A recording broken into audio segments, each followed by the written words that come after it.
Okay, so mga kaplantita, ayan. So we have here ang ating mga na-ICU na bougainvillea.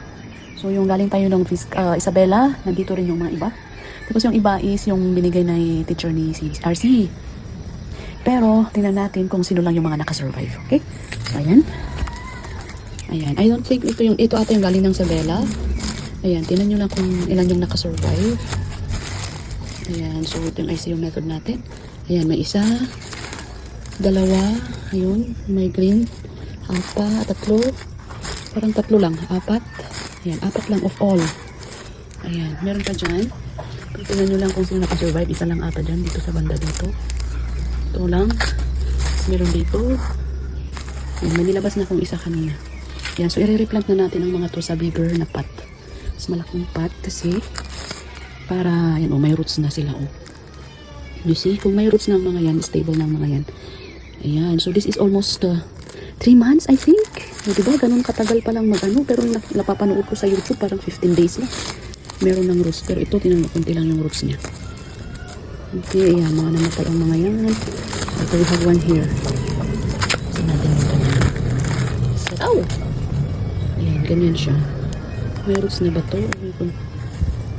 Maliliit lang, pero kailangan na natin siyang ilipat. Okay, ilipat na natin yan para masikaso natin. Okay, so I think yun lang of all. Yun natin yun, may green. Yung iba nabulok na yung stem, ayan o nagkarate. May puting mga parang pulbo. Ayan.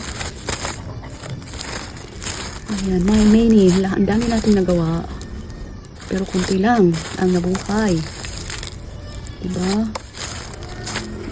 Dito tingnan natin. Ito. So, yung ginawa natin dito, ilang days na silang ganyan. I think 2 weeks nang naka-open yung mga yan. So, pinapasingawan muna natin sila bago buksan. Totally sa air.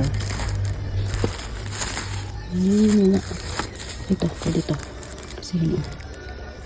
Ito.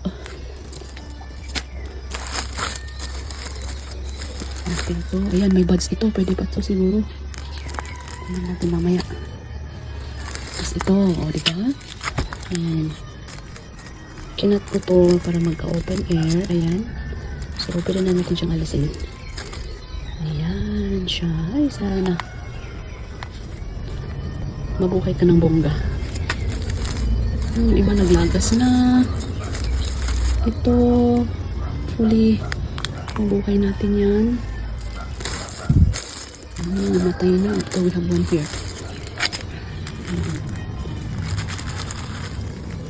Ayan. Uy, parang yung kapareho lang pala nito. Magkapatid atang mga to.